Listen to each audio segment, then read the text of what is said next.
BJP से राज्यसभा सांसद नरेश बंसल ने साफ कहा कि सरकार किसी भी तरह की चीज से बचना नहीं चाह रही है, कोई भी जांच के लिए वो तैयार है, लेकिन कुछ लोग राज्य में माहौल खराब करने की कोशिश कर रहे हैं। जाहिर है उनका इशारा कांग्रेस की तरफ था। प्रदेश का शांतिपूर्ण माहौल खराब करने का प्रयास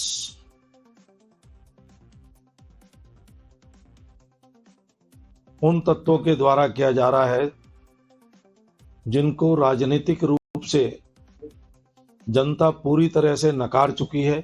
वो हमारी बेटी अंकिता का नाम लेकर के अपनी स्वार्थ सिद्धि करना चाहते हैं और अब दो लोगों के ऑडियो की बात को लेकर के एक वीआईपी उछाला जा रहा है और उसके पीछे टारगेट केवल भारतीय जनता पार्टी के वरिष्ठ नेताओं को बदनाम करना है।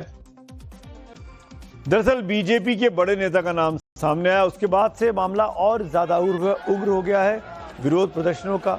जिस अंकिता भंडारी केस को लेकर आज उत्तराखंड उबाल मार रहा है, ये 3 साल पहले का मामला है। ग्राफिक्स के जरिए आपको याद दिलाते हैं दरअसल मामला क्या था और क्यों इतना ज्यादा इस पर आज की तारीख में इमोशनल आउटबर्स्ट देखने को मिल रहा है। 18 सितंबर 2022 को यह हत्या हुई। अंकिता भंडारी एक रिजॉर्ट में काम करने वाली युवा महिला थी। 24 सितंबर 2022 को उसका शव बरामद किया गया। पौड़ी के रिजॉर्ट में रिसेप्शनिस्ट का काम यह अंकिता करती थी और अंकिता एक्स्ट्रा सर्विस से इनकार कर दिया। जहां पर वो काम करती थी वहां पे कुछ लोगों ने उनसे एक्स्ट्रा सर्विस की डिमांड की।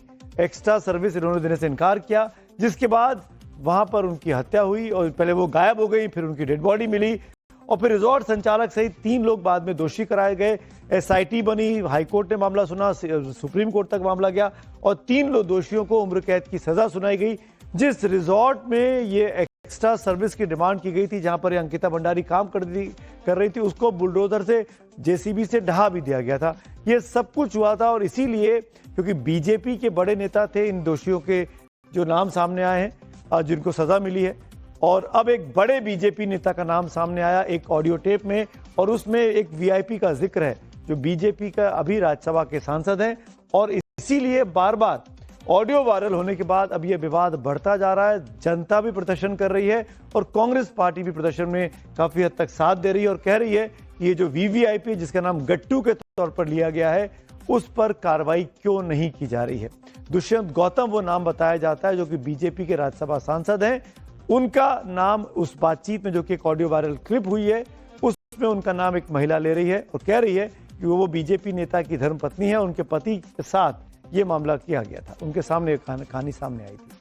अंकिता के लिए न्याय की आवाज अब उत्तराखंड से भी बाहर निकल चुकी है। दिल्ली के जंतर मंतर में भी उत्तराखंड के लोगों ने प्रदर्शन किया। मेरठ की चौधरी चरण सिंह यूनिवर्सिटी में भी अंकिता के लिए इंसाफ को लेकर प्रदर्शन हुआ, जिसमें बड़ी संख्या में छात्र छात्राएं शामिल हुए। प्रदर्शन के दौरान अंकिता भंडारी को न्याय दो, दोषियों को फांसी दो और न्याय में देरी, न्याय से इनकार जैसे नारे लगाए गए।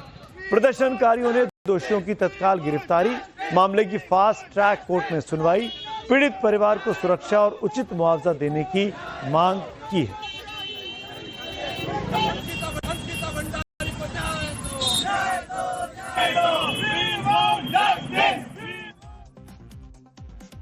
तो इस पूरे मामले पर राजनीति गर्माती जा रही है।